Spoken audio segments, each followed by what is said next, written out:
एक बहुत दिलचस्प बात है। पाकिस्तान 2030 तक 10 लाख यानी 1 मिलियन एआई प्रोफेशनल्स तैयार करने का प्लान बना रहा है। जी हाँ, 10 लाख। ये कोई छोटा मोटा टारगेट नहीं है। आज हम इसी जबरदस्त स्ट्रैटेजी को देखेंगे, एक ऐसी स्ट्रैटेजी जो शायद न सिर्फ पाकिस्तान बल्कि पूरी दुनिया में एआई के फ्यूचर का रुख बदल दे। तो चलिए देखते हैं कि इस इनकलाब के पीछे आखिर है क्या। और देखिए, यही वो बुनियादी सवाल है जो सब कुछ बदल रहा है। अब हम सिर्फ उस एआई की बात नहीं कर रहे जो हमारे सवालों के जवाब देती है, नहीं। अब बात हो रही है एक ऐसी एआई की जो हमारे लिए काम करती है, जो हमारे गोल्स को समझती है और सबसे बढ़कर उन्हें पूरा करने के लिए खुद फैसले लेती है। तो इस नई किस्म की पावरफुल एआई का एक नाम है एजेंटिक एआई। इसको समझने का सबसे आसान तरीका यह है, फर्ज करें आप अपने असिस्टेंट को काम दे रहे हैं।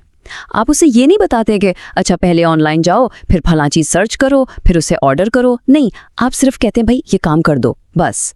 एजेंटिक एआई बिल्कुल इसी तरह काम करती है। वो एक गोल लेती है और उस गोल को पूरा करने के लिए सारे स्टेप्स खुद ही उठाती है। इस फर्क को और क्लियर करने के लिए एक कैलकुलेटर और एक अकाउंटेंट के बारे में सोचें। कैलकुलेटर क्या करता है, आप उसे जो हिसाब देते हैं वो बस उसका जवाब दे देता है।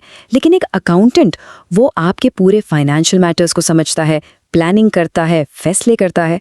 तो जो पुरानी ट्रेडिशनल एआई है वो कैलकुलेटर जैसी है, जबकि एजेंटिक एआई वो आपके काम में एक पार्टनर की तरह है। अच्छा, तो असल दुनिया में ये दिखता कैसा है? जरा सोचें। एक एआई एजेंट है जो आपकी वेबसाइट पे ऑटोमेटिकली टेक्निकल प्रॉब्लम्स को ना सिर्फ ढूंढता है बल्कि उन्हें फिक्स भी कर देता है। या फिर एक और एजेंट जो आपकी सेल्स टीम के लिए सबसे इंपॉर्टेंट कस्टमर्स को पहचान कर उन्हें खुद ही ईमेल भेज देता है। और सुनिए, ये सब कोई साइंस फिक्शन नहीं है, ये सिर्फ थियोरी नहीं है, ये असल काम है जो आज अभी हो रहा है। तो चलिए अब वापस पाकिस्तान चलते हैं और देखते हैं कि वहाँ का बिजनेस सेक्टर इस नई डिजिटल वर्कफोर्स को किस तरह से अपना रहा है। ये जो नंबर्स है ना, ये एक बहुत क्लियर कहानी बता रहे हैं। देखिए, पाकिस्तानी कंपनियां फौरी नताइज पर फोकस कर रही हैं। सबसे बड़ा हिस्सा 45% कस्टमर सर्विस की ऑटोमेशन में जा रहा है। इससे ना सिर्फ खर्चा कम होता है बल्कि कस्टमर्स को बेहतर और तेज सर्विस भी मिलती है। मतलब साफ है, एफिशिएंसी बढ़ाना ही असल मकसद है। और मज़े की बात यह है कि ये सिर्फ बड़ी कंपनियों तक महदूद नहीं। एआई की वजह से अब पाकिस्तान का एक छोटा सा बिजनेस भी अमेरिका या यूरोप की किसी बड़ी कंपनी को 24/7 कस्टमर सपोर्ट दे सकता है, और वो भी बहुत ही कम कॉस्ट में। ये तो स्मॉल और मीडियम बिजनेसेस के लिए एक गेम चेंजर है जो उन्हें ग्लोबल लेवल पर कम्पीट करने का एक ज़बरदस्त मौका दे रहा है। लेकिन रुकिए, ये तब्दीली सिर्फ बिजनेस सेक्टर की वजह से नहीं आ रही। इसके पीछे एक बहुत बड़ी ताकत है, एक ऐसी पावर जो इस पूरे इनकलाब को फ्यूल कर रही है, और वो है हुकूमत की अपनी नेशनल पॉलिसी। और ये सिर्फ कोई कागज का टुकड़ा या डॉक्यूमेंट नहीं है, ये एक विजन है। एक विजन पाकिस्तान को एआई की दुनिया में सिर्फ एक यूजर नहीं बल्कि एक अहम प्लेयर बनाने का। यही पॉलिसी वो फाउंडेशन है जिस पर यह पूरा इनकलाब खड़ा किया जा रहा है। 1 मिलियन यानी 10 लाख। जरा इस नंबर को सोचें, ये सिर्फ एक अदद नहीं है, ये एक पूरी जेनरेशन है।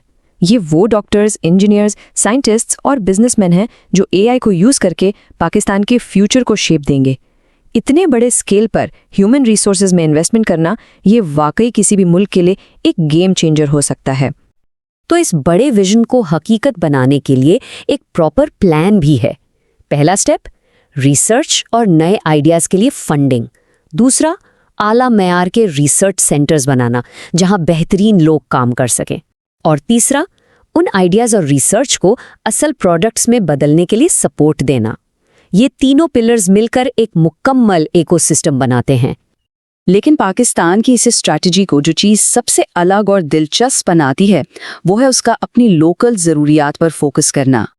सोच के देखिए, एक किसान जिसे इंग्लिश नहीं आती वो अपनी ज़ुबान में एआई से मौसम का हाल पूछ सकता है या फसलों की बीमारियों के बारे में मशवरा ले सकता है। जब आप एआई को उर्दू और दीगर लोकल ज़ुबानों में अवेलेबल करते हैं तो इसका मतलब है कि आप टेक्नोलॉजी को सही मायनों में हर पाकिस्तानी तक पहुंचा रहे हैं। और ये स्ट्रैटेजी सिर्फ जुबान तक ही नहीं रुकती। एआई को मुल्क के सबसे अहम सेक्टर्स जैसे कि हेल्थ, एग्रीकल्चर और गवर्नेंस, उनके असल मसाइल हल करने के लिए इस्तेमाल किया जा रहा है। मिसाल के तौर पर हेल्थ सेक्टर में एआई की मदद से देहाती इलाकों में, जहां एक्सपर्ट डॉक्टर्स कम हैं, बीमारियों की जल्द और सही तशखीस हो सकती है। तो ये टेक्नोलॉजी सिर्फ टेक्नोलॉजी के लिए नहीं है, ये टेक्नोलॉजी अवाम के लिए है। तो जब हम इन सब पीसेस को जोड़कर देखते हैं ना, तो एक बहुत वाज़ेह तस्वीर सामने आती है। ये अलग अलग कोशिशें नहीं हैं, बल्कि ये एक मुकम्मल और आपस में जुड़ी हुई नेशनल स्ट्रैटेजी है। तो आखिर में इस सब का निचोड़ क्या है? ये कि पाकिस्तान सिर्फ टेक्नोलॉजी इंपोर्ट नहीं कर रहा, बल्कि उसे खुद क्रिएट करने की कोशिश कर रहा है। वो सिर्फ दुनिया की ट्रेंड्स को फॉलो नहीं कर रहा, बल्कि अपनी ज़रूरत के मुताबिक एक नया रास्ता बना रहा है। बिजनेस, गवर्नमेंट, लोकल नीड्स और टैलेंट डेवलपमेंट, ये सब चीज़ें मिलकर एक एआई नेशन का पूरा ब्लूप्रिंट तैयार करती हैं। तो अब आते हैं सबसे बड़े और आखिरी सवाल पर। क्या ये सारी कोशिशें कामयाब होंगी? क्या पाकिस्तान सिर्फ एआई का यूज़र बन के रह जाएगा या इसका क्रिएटर बनेगा? क्या ये पूरी स्ट्रैटेजी उसे आर्टिफिशियल इंटेलिजेंस के ग्लोबल मैप पर एक लीडर बना सकती है? इसका जवाब तो जाहिर है वक्त ही देगा। लेकिन एक बात तो तय है, सफ़र शुरू हो चुका है।